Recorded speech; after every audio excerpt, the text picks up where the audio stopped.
할렐루야. 오늘 트린티 성경 공부 이제 개강을 하는데 참여하신 모든 분들을 주님의 이름으로 축복합니다. 현재 지금 얼마나 지금 들어와 있는지는 알 수 없지만 하여간 이 성경 공부를 통해서 성령의 은혜 가운데 많은 은혜를 받으시기를 바랍니다. 자, 우리는 죽을 때까지 성경 공부를 계속 해야 합니다. 왜 우리가 성경을 계속해서 공부를 해야 할까요? 시편 119편 133절에 나의 발걸음을 주의 말씀에 굳게 세우시고 어떤 죄악도 나를 주관하지 못하게 하소서라고 말씀을 하고 있습니다.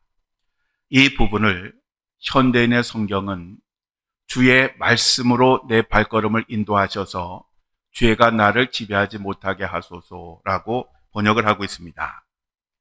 시편 기자는 하나님의 말씀이 자신의 발걸음을 인도하셔서 자신으로 하여금 죄를 짓지 않게 해달라고 그렇게 기도를 했던 것입니다. 우리가 성경을 배워야 되는 이유가 바로 이것입니다. 우리가 하나님의 말씀을 바로 알고 말씀에 사로잡히게 되면 우리들은 죄를 멀리하는 그러한 삶을 살게 되는 것입니다. 우리가 하나님의 말씀 위에 굳게 서 있지 못하기 때문에 유혹에 빠지게 되고 믿음이 흔들리게 되는 것입니다. 우리가 이단에 넘어가는 이유도 하나님의 말씀을 제대로 알지 못하거나 알기는 알되 어설프게 알기 때문에 그렇습니다. 성경의 배움이라고 하는 것은 죽을 때까지 반복을 하는 것입니다.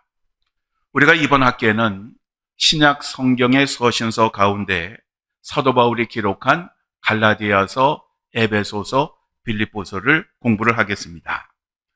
우리가 한번 배웠는데요. 구약 성경 39권과 신약 성경 27권은 크게 그림에서 보시는 것처럼 세 부분으로 나누어집니다. 즉 역사서와 체험서와 예언서입니다. 구약 성경에 창세기로부터 시작해서 에스더까지 17권은 역사서이고 욥기, 시편, 잠언, 전도서, 아가 이 5권은 체험서이고 이사야로부터 말라기까지 17권은 예언서입니다.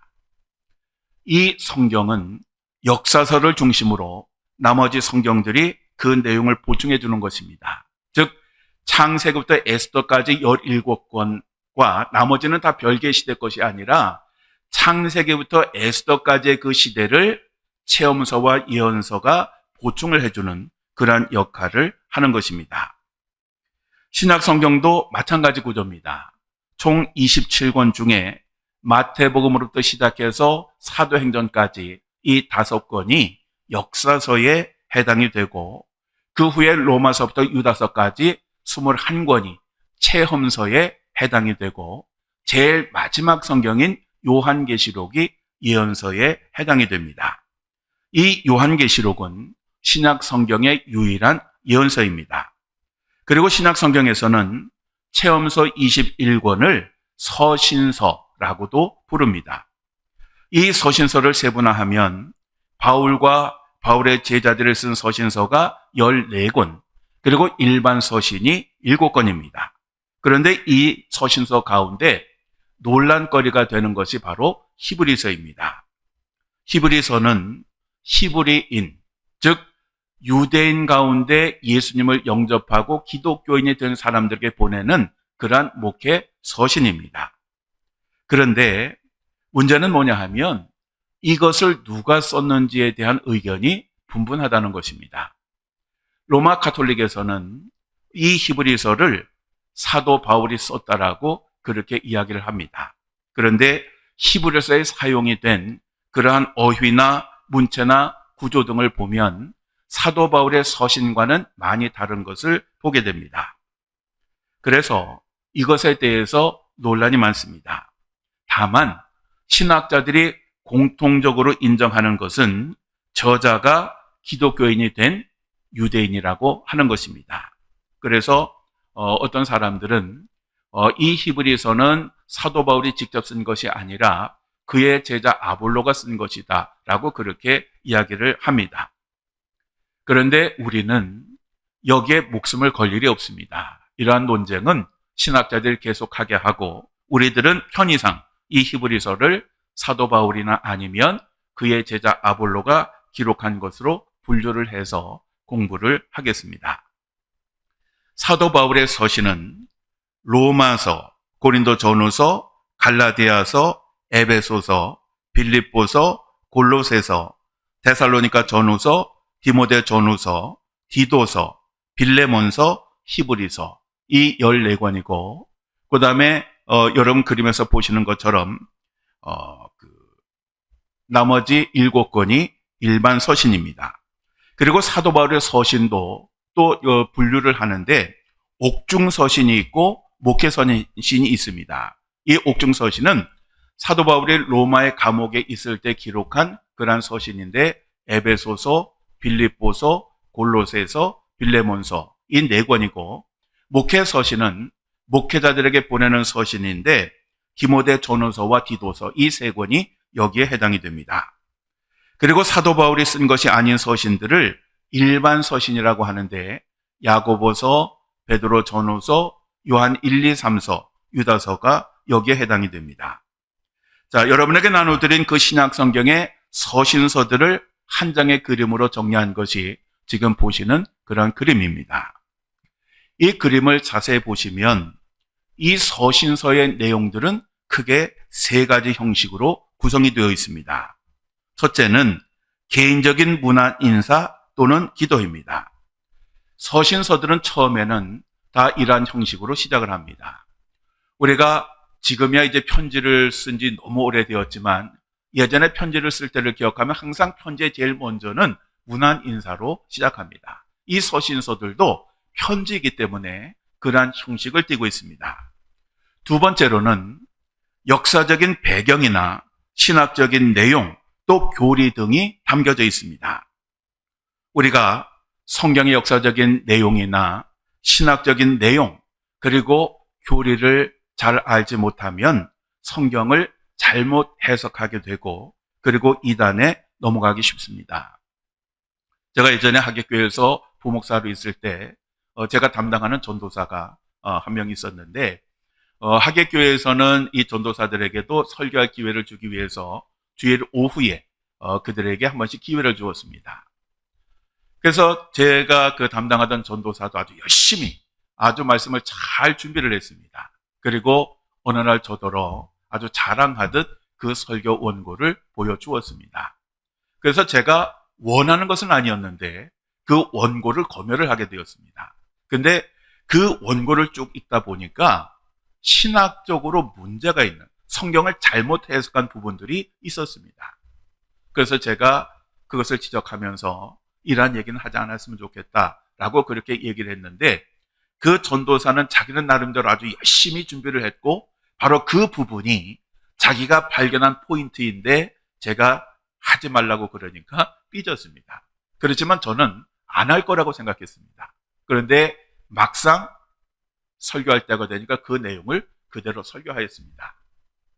예배가 끝나자마자 담임 목사님한테 불려갔고 저는 왜 설교 내용이 그렇게 잘못된 내용이 들어갔느냐라는 그러한 야단을 맞기도 했습니다. 말씀을 전하는 사람들은 성경의 배경이나 신학적인 내용에 대해서 열심히 공부를 해야 합니다. 그래야 하나님의 말씀을 왜곡 없이 바로 전달할 수가 있는 것입니다. 우리가 아무나 안수를 주는 것이 아니라 신학을 공부한 사람들을 안수하고 목사로 세우는 이유가 바로 여기에 있습니다. 말씀을 전하는 사람은 죽을 때까지 공부를 해야 합니다. 어떻게 보면 요즘 교회가 무너지는 것 중에 하나가 목회자들이 성경의 배경이나 신학을 충분히 공부하지 않았기 때문일 수도 있습니다. 저는 군목으로 있을 때 처음 성지순례를 갔습니다. 한 번은 이스라엘 백성들이 걸었던 그 광야의 길을 걷게 되었는데 마침 제 머리 위에 정말 손바닥만한 구름 하나가 있었고 제가 우연히 그 구름이 비추는 그늘로 들어갔습니다. 그러니까 그 구름이 정말 작았습니다. 그런데 그 그늘에 들어간 순간 정말 시원함을 느꼈습니다. 제가 그때 깨달은 것이 하나 있습니다. 성경에 보면 하나님께서 광야에서 이스라엘 백성들을 낮에는 구름 기둥으로 밤에는 불 기둥으로 인도하셨다라는 내용이 나옵니다. 저는 그 내용을 단순히 하나님께서 이스라엘 백성들이 가야 할 그 방향을 가르쳐 주는 것이다 라고 그렇게 생각을 했습니다.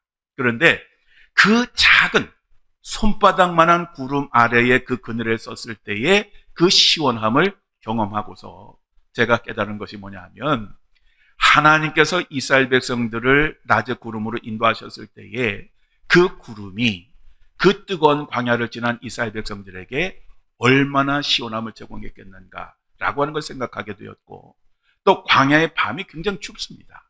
그런데 그들을 인도하던 그 불기둥이 이스라엘 백성들에게 얼마나 따뜻함을 제공했을까라고 하는 것을 깨닫게 되었습니다. 그래서 제가 이러한 그 생각을 하는 순간 정말 죄책감을 느꼈습니다. 내가 그동안 많은 그런 설교를 했지만 그 설교를 할 때에 그 성경 말씀 뒤에 있는 것들을 제대로 이해하지 못하고 설교를 했구나라고 하는 것을 생각을 했습니다. 그래서 목회자들이 성지순례를 가는 이유가 바로 이것입니다. 즉 성지순례를 통해서 성경의 배경과 내용을 직접 체험하고 배우기 위함입니다. 단순히 책으로만 알 수 없는 것들을 현장에서 체험을 통해서 배우는 것입니다. 이번 10월 21일부터 연수동 지방 주관으로 목회자 부부 성지순례가 계획이 되어 있습니다.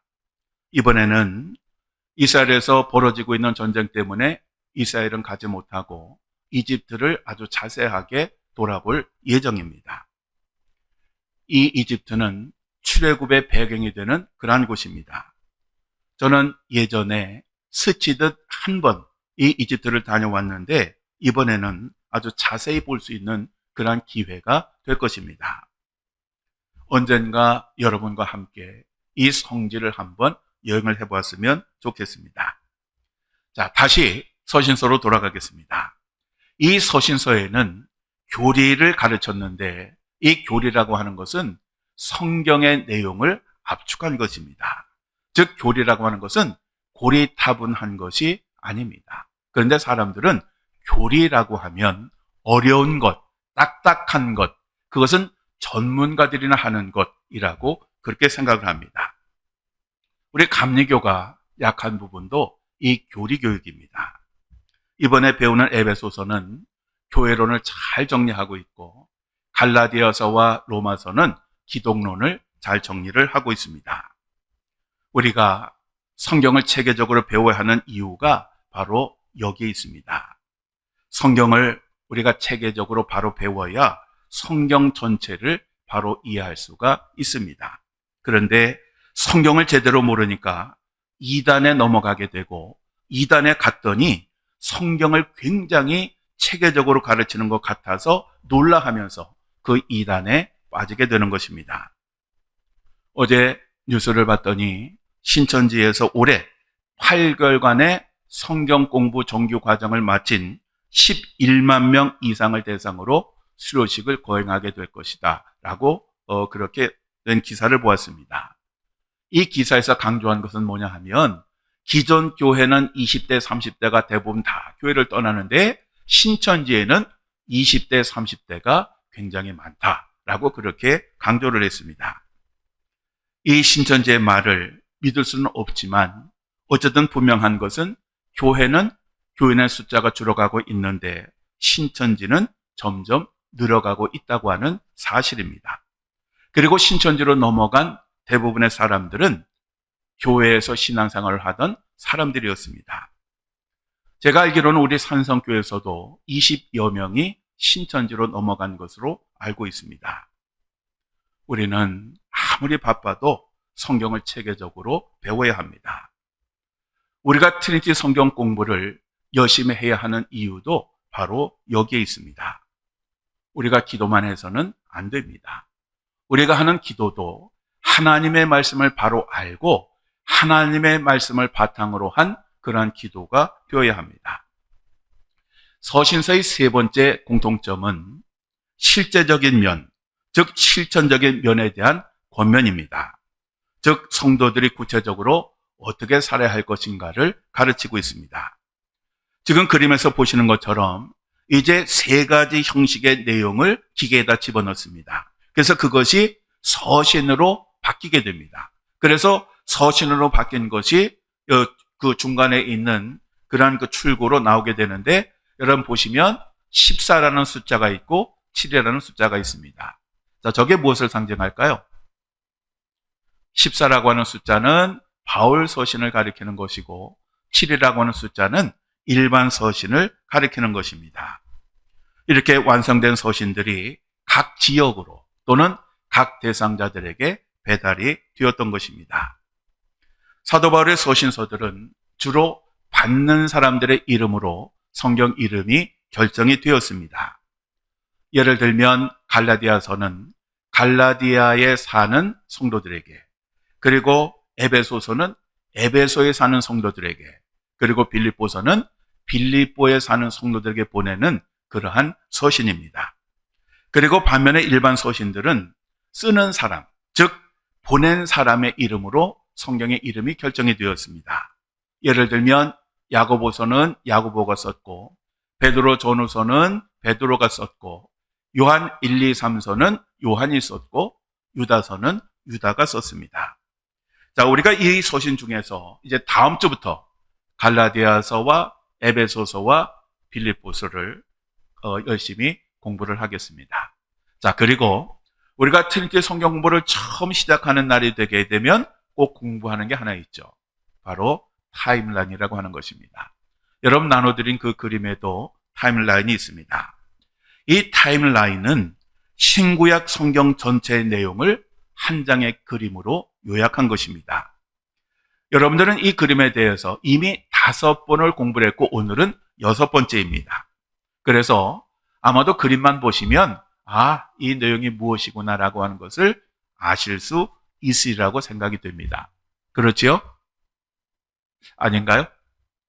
아마 이거는 그거구나 라고 하는 것도 있고 이게 뭐였더라 라고 하는 것일 수도 있습니다. 자, 그래서 오늘 또다시 반복해서 그 내용을 살펴보겠습니다. 자, 타임라인은 하나님의 소원, 하나님의 바람, 하나님의 열망을 보여주는 것입니다. 즉 하나님이 바라시는 것을 기록한 것, 바로 이것이 성경입니다. 하나님의 열망이 무엇이냐? 그것은 에덴 동산에서와 같이 우리가 하나님과 교제하며 행복하게 살아가는 것입니다. 그런데 인간들이 죄를 짓고 하나님으로부터 멀어지게 되자 독생자 예수 그리스도의 십자가 죽음을 통하여 우리들에게 구원의 길을 열어주셨습니다. 그래서 마지막에는 하나님의 소원대로 새 하늘과 새 땅에서 하나님과 사람들이 함께 살게 될 것입니다. 자, 그림 중앙 위에를 보시면 삼위일체 하나님을 의미하는 것입니다. 삼위일체 하나님의 빛이 하나님이 창조하신 모든 것을 비추고 있습니다. 이 빛을 생명의 빛이라고 그렇게 말을 합니다. 자, 그리고 이제 그림 왼쪽 제일 위에를 보시면 창세기 1장부터 11장까지의 내용을 기록한 것인데, 하나님이 천지를 창조하시고 인간이 타락을 하고 하나님이 인간들을 홍수로 심판하시되 노아와 가족들은 방주를 통해서 구원을 하십니다. 그런 후에 인류가 이 땅에 번성하게 되었는데 인간들이 하나님과 같아지고자 하는 욕망 때문에 바벨탑을 쌓았다가 하나님의 심판을 받아서 언어가 혼란케 되고 세상으로 흩어져 살게 됩니다. 그런데 하나님은 비록 이렇게 인간들을 징계하셨지만 인류 구원을 위한 계획을 세우시고 그 구원의 역사를 시작을 하시게 됩니다. 그래서 믿음의 조상인 아브라함, 이삭, 야곱, 요셉을 택하시고 야곱의 때에 이들을 애굽으로 가게 하셨습니다. 야곱의 가족들은 믿음의 그 하나님의 치밀한 계획과 준비에 따라서 애굽으로 먼저 갔던 요셉, 그때는 총리가 되어 있었죠. 이 요셉의 도움으로 애굽의 가장 기름진 땅인 고센에 정착을 했습니다. 지금 여러분이 그림에서 보시는 지역이 저 고센 지역입니다. 그러니까 이게 가만히 역사를 돌이켜 보면 이스라엘 백성들이 왕궁 주변에 살았더라면 아마 나중에 큰 그런 위기를 맞았을 텐데 수도로부터 아주 먼 곳에 살았기 때문에 평안하게 살 수 있었고, 그리고 자손들도 많이 낳았고 잘 먹고 잘 살았습니다. 그렇지만 총리였던 요셉이 죽고, 그 다음에 그동안은 이방 민족이 이집트를 통치했는데 순수 애굽 혈통의 왕조가 들어서면서 이스라엘 백성들은 애굽 사람들의 노예로 전락을 하게 됩니다. 처음에 애굽에 정착했을 때는 70여 명에 불과했던 하나의 부족이 시간이 지나면서 수백만 명으로 늘어나게 되자 이집트 사람들은 위기의식을 느꼈고, 그래서 이스라엘 백성들을 혹독하게 탄압했을 뿐만 아니라 민족 말살 정책을 감행하였습니다. 이 기간이 그림에서 보시는 것처럼 무려 400년이었습니다. 그러니 얼마나 그들이 고통스러웠겠습니까? 그때는 법도 없고 인권도 없었습니다. 그래서 이 400년 동안 이렇게 모진 고난을 당하자 이스라엘 백성들이 하나님께 부르짖어 간구합니다. 자신들을 구원해 줄 것을 호소합니다. 그러자 하나님께서는 이때를 위해서 미리 준비하신 모세를 통하여 출애굽을 하게 하셨습니다. 그리고 이 이스라엘 백성들을 모세의 인도를 따라서 홍해를 건너고 시내산으로 인도하십니다. 그리고 이 시내산에서 아주 중요한 세 가지 사건이 있습니다. 하나는 이 이스라엘 백성들이 하나님과 언약 백성의 관계를 맺는 사건이었고, 두 번째로는 그렇게 하나님의 백성이 된 이스라엘 백성들이 지켜야 할 십계명 그 율법을 받은 것이었고, 그리고 세 번째로 그곳에서 성전의 모형인 성막을 제작한 것이었습니다. 그런 후에 이스라엘 백성들은 총 40년을 걸쳐서, 즉 시내산까지 2년에 걸렸고 시내산에서 가나안까지 38년이 걸렸는데, 이 40년의 그 기간을 통해서 그들은 마침내 하나님께서 예비하신 젖과 꿀이 흐르는 가나안 땅에 도착하게 되었고, 그 가나안 땅을 점령함으로써 이제 새로운 삶을 살기 시작했습니다. 바로 이때부터를 가리켜서 사사시대라고 그렇게 말을 합니다. 이 사사시대는 아주 영적으로 굴곡이 심했던 때였습니다. 그래서 그림에 보시면 그 선이 일직선이 아니라 오르락 내리락 하고 있습니다. 이것은 영적인 굴곡을 의미하는 것입니다. 즉 당시 이스라엘 백성들의 믿음은 온탕과 냉탕을 오가는 그러한 믿음이었습니다. 그리고 그 그림에 보시면 세 가지 그림이 나오죠. 두루마리가 있고 망치가 있고 칼이 있습니다. 이것은 당시 이스라엘 백성들의 지도자였던 사사들의 세 가지 역할을 보여주는 것입니다. 즉 두루마리는 사사들이 이스라엘 백성들을 말씀으로 가르치는 선생님이었고, 그리고 망치는 이스라엘 백성들을 재판하는 재판관이었고, 그리고 칼은 전쟁을 지휘하는 지휘관이었다라고 하는 것을 의미하는 것입니다. 이렇게 350여 년 동안의 사사시대가 지난 후에 왕정시대가 시작이 됩니다.